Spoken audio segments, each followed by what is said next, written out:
Hello everybody, welcome to Totally Tabled. My name is Shaggy, and today I'm doing a full solo playthrough of Sky Team. Now I know what you're thinking. You're thinking, Shaggy, I clicked on this video without reading the title or the description. Isn't Sky Team a two-player only game? And yes, officially it is. But a fan has come up with solo rules. Their name is right here. And these rules are so simple and so elegant, and they work so well that I thought I'd show them off today. Now, in the process, I'm also going to be teaching you how Sky Team plays at 2, because very little changes.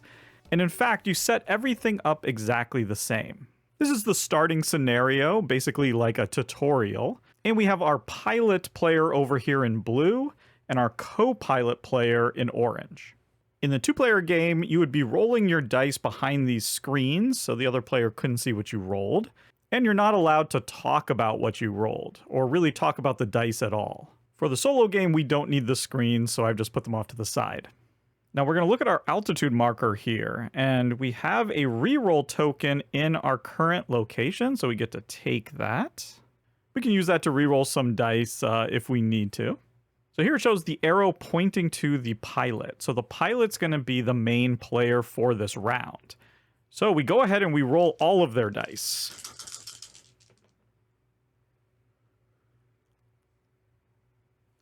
The co-pilot's dice we can just leave off to the side. We don't need to roll those yet. We're now going to place one of the dice that we rolled into these locations. And for the pilot, we can only place in these locations that are blue. Each of these does different things, and we have a bunch of things that we need to accomplish before the end of the game in order to win. I'll kind of go over that stuff as we go. For now, the most important thing to keep in mind is that we have to place at least one of these 4 dice in this engine spot, and at least one of the 4 dice in this spot right here. That's known as the axis spot. I think I'll go ahead and I'll just lock this into this engine spot. For now, nothing happens until the co-pilot places one of their dice in their engine spot. They have the same requirement of having to play both in the engine and the axis spot with one of their 4 dice. Now that the pilot is played, we're going to go over to the co-pilot and we're just going to take one of their dice and roll it. Okay, we got a 3, and now we can place it in any one of their spots. In the two-player game, we would both have been rolling all 4 of our dice behind our screens and then placing them out one by one. In the solo game, you only roll all of the dice of the main player, and then the other player, we're just going to be rolling their dice one at a time. That's the difference in the solo game. I think I'm going to place this right here. Now we're going to go back to the pilot. And they're going to take this 4 and place it in that spot. Now, when both dice have been placed, we can compare their difference. Since the pilot's is 1 larger than the co-pilot's, the plane sort of tilts over in that direction by 1. If the tilt of the plane were ever to get to that X, so basically 3 spaces away from center in either direction, then we automatically lose the game. And by the end of the game, which is 7 rounds, we need this to be perfectly flat because we're going to be landing this plane and we don't want it tilted in any way. But for right now, a little bit of a tilt is fine. We come back to the co-pilot, roll their die. They got a 1. And I think they'll go ahead and they'll put it right here. You can see the restriction is you can only place a 1 or a 2 there. So we'll go ahead and place that there. We can then flip this switch to its on position. Keep in mind, I've replaced some of the cardboard switches with these black wooden ones, just so they're easier to flip. Now, these are the flaps, and they're actually kind of slowing the plane down as we're preparing to land. So here, we take this marker here, and we just move it up 1. Every time we place a die in one of these flap locations, this is going to move up by 1. And keep in mind that we have to unlock these one at a time, starting from the top and going down, so we can't skip ahead. Okay, back to the pilot, and I think they're just going to take this 5, and they're going to put it down here into this coffee location. You can put any number here, and, either the pilot or the co-pilot can put dice here. And that's just going to give us one of these coffee cups, which we can use in the future to add or subtract one from one of our dice rolls. Just a little bit of future mitigation. Back to the co-pilot. Okay, rolled a 5. And since they have to place something here, I think they'll just place it in the engine. So now something immediately happens. As soon as both dice have been placed, we add them up. We got a 9. And we look to see what position on this engine track that number falls in. Because the 9 falls between the blue and the orange marker, that means that we're just going to move one space. And we take this track here and we just move it one space down. If our number had been 4 or less, then we wouldn't have moved it at all. And if it had been 10 or greater, then we would have moved it 2 spaces. So you can see, because we activated one of the flaps, that actually slowed us down. If we hadn't have done that, then that 9 would have actually moved us 2 spaces. And this basically represents the airspace as we're sort of coming into land to the airport. All these plane tokens represent like other plane traffic that we have to make sure is out of the way so that we can have a clear approach to the runway. But let's not worry about that yet. Let's use this one and we'll just play it here. This is to the landing gear. And so kind of like the flaps, we can place that there. We can unlock that, sort of flip that on. And then we move this blue token over. Now, unlike the flaps, we can actually do these in any order that we want. But for both the landing gears and the flaps, by the end of the game, we're going to need to have all of these turned on before we land. Okay, last die. Rolled a 2. And you know what? Let's just go ahead and place it right there where it landed.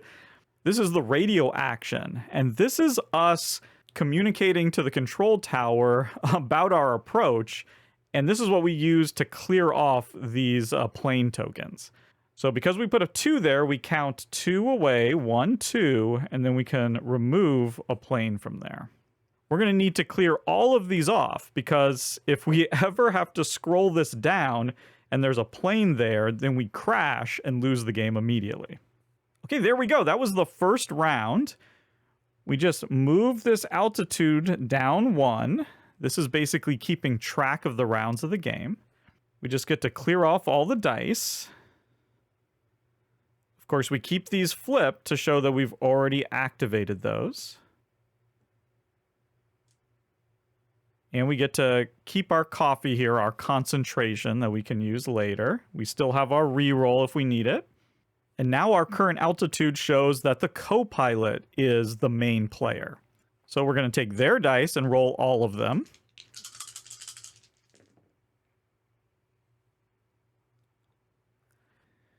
And then these of the pilots will roll one at a time. And we're just going to keep going back and forth like that. Okay, I think I want to clear off some planes. So let's start by putting a 2 there. 1. Oh, wait, we need a 3. Sorry. Let's put a 3 there. 1, 2, 3. Boom. Get that guy. Ooh, a 6. That actually works pretty well. I have a 6, so we could just do 2 6s and keep that level. Yeah, why not? Let's do that. So we'll play the 6 there. And then I'll play my 6 so that that tilt won't change at all. Okay, a 3. Okay, with a 3, they could activate this, but let's just go ahead and clear off that plane. There we go. Now we have a nice little path. I mean, we need to put this here at some point, so might as well do it now. Ooh, rolled a 1.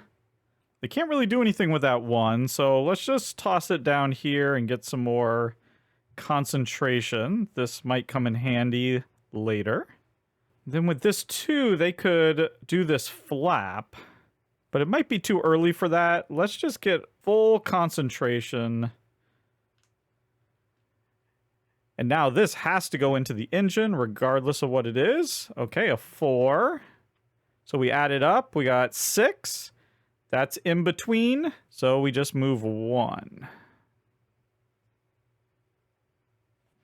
There we go. Round 2 done. Pilot goes. Okay. I think I'll go ahead and I'll show off the final action of the game, which is these breaks. So with this 2, they can play into that spot. It requires exactly a 2. We can unlock it, and then we move the break marker forward 1 space. And we have to do these in order, so the next one we have to do is a 4 and then a 6. But we don't have to do all of these. These breaks, though, are going to be critical for us to land, because once we get to the final round, when we place our engine dice, the sum of those is going to have to be lower than whatever our break marker is. So right now, we'd have to have a 1 and a 1 so that we could get a 2. That's hard to do, so we probably want to add a few more breaks here, but we got lots of time. Okay, speaking of 1, that's a pretty unhelpful roll, to be honest. So I think maybe what we'll do is we'll spend one of our coffee to make that a 2, and then we can play right here, unlock that, and move this up. Now we don't want to do this too early because it makes it harder for us to get that 2 movement if we ever need it. And with that in mind, let's go ahead and put this 3 here. 1, 2, 3, clear that plane off. That seems good. Okay, another 2. Tell you what, I'll put another coffee here to make that a 3. And place that there. And then we can put this one here. So we've balanced out again. Okay, a 3, that's not bad. We'll stick that in the engine. And then this has to go in the engine. So that is 9. Again, 1 movement. No biggie. And another 3. Okay. Sure, why not? Clear off another plane. Okay, not bad, not bad. Okay, co-pilot. Oh wow, lots of high numbers. We might want to use a reroll token, but for now, I'm just going to place this 5 here in the engine, and we'll just see how things go.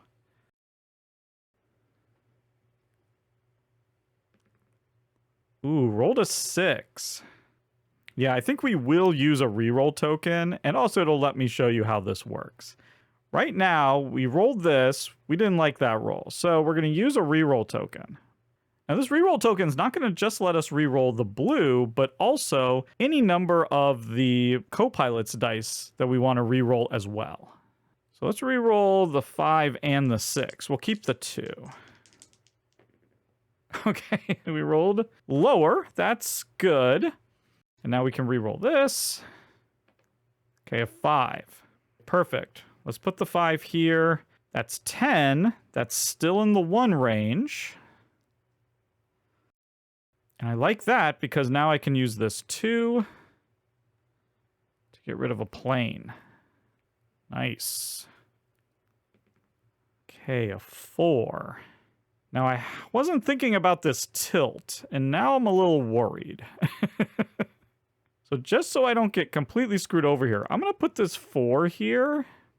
And then I'm going to use our last concentration to turn that 2 into a 3.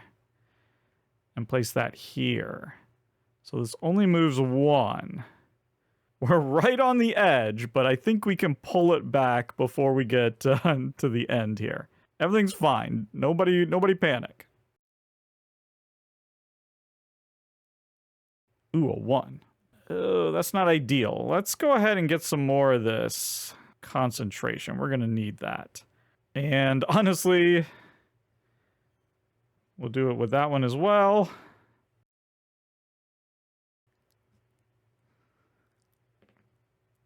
And a 3. 3's not bad. I could use a concentration, make it a 4, so we can get that out of the way. Yeah, I don't mind that. I'll use 1, make it a 4, and we'll just flip this. This comes down. We get that, so we have another reroll. Probably gonna need it. You can see we're descending rapidly, coming in for a landing. We still have quite a few planes here to take care of, so we're gonna have to be careful. And it's the pilot's turn.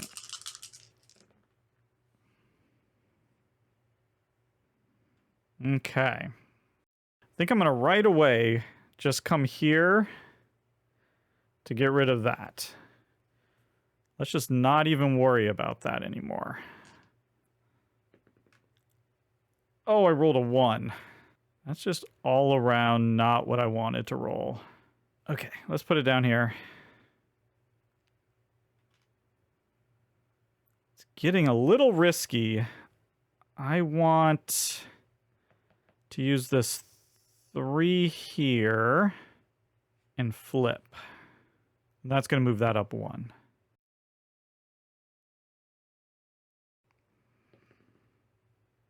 Okay, a 6. This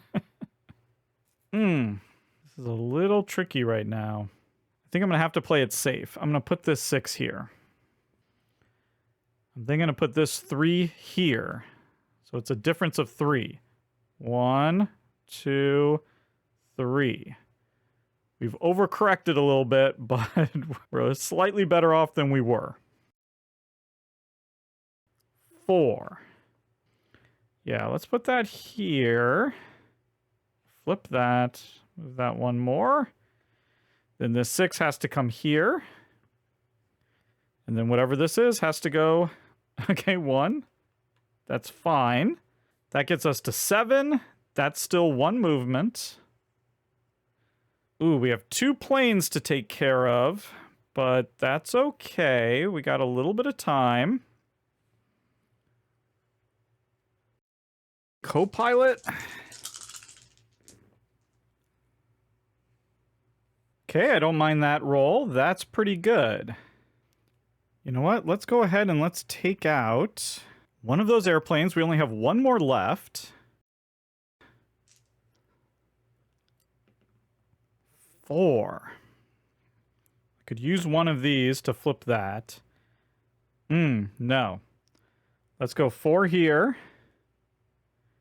We'll put the 3 here, leveling out completely. Beautiful.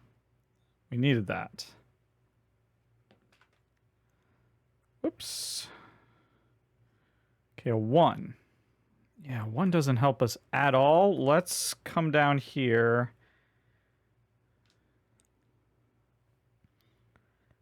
I'm going to put the 5 here. I could have come down here, but I'm not going to do that yet. Oh, 1. No. Okay, I tell you what. We'll spin one of these. We'll make this a 2.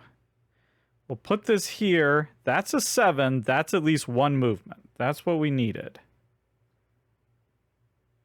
Because now I can spin this 1 to take care of this last plane. We have cleared the airspace. We are now okayed for landing. Yes, that is exactly what I wanted to roll. Ooh, well, I have a choice here. I could put it into brakes, but that's not necessary. I don't have to do all the brakes. This is necessary, so let's just go ahead and pull that. We'll move this over. We're good. Okay, this slides down. Last round.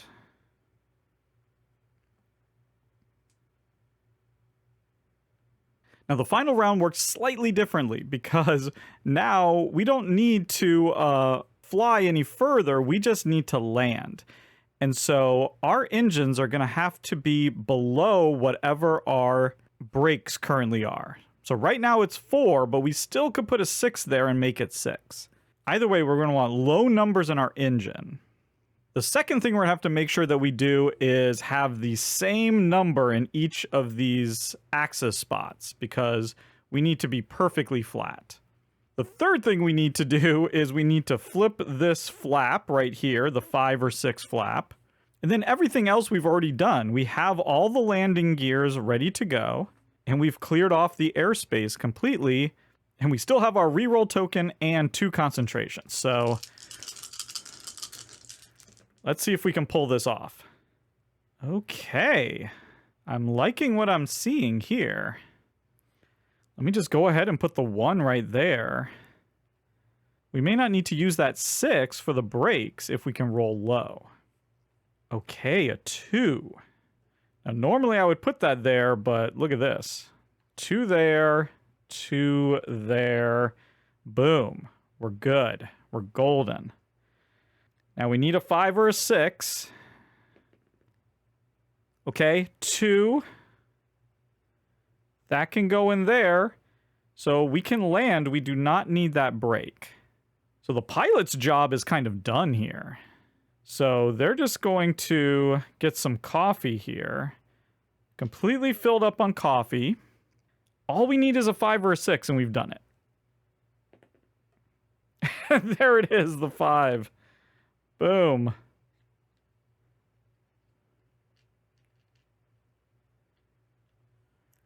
And there we go, it's done. Might as well flip this brake just for fun. And this can just go into the coffee. It doesn't matter. We've successfully braked. We're completely flat. We've timed it perfectly right. We have all of our landing gears, all of our flaps drawn. That is a successful landing and a win. Now, like I said, this is just the basic tutorial. There's all sorts of different scenarios that you can play, and you can use the solo variant in those. There's a whole book here that has them all listed, and they have various difficulties. But there you have it. That was a complete solo playthrough of Sky Team. Thank you so much for watching, and goodbye.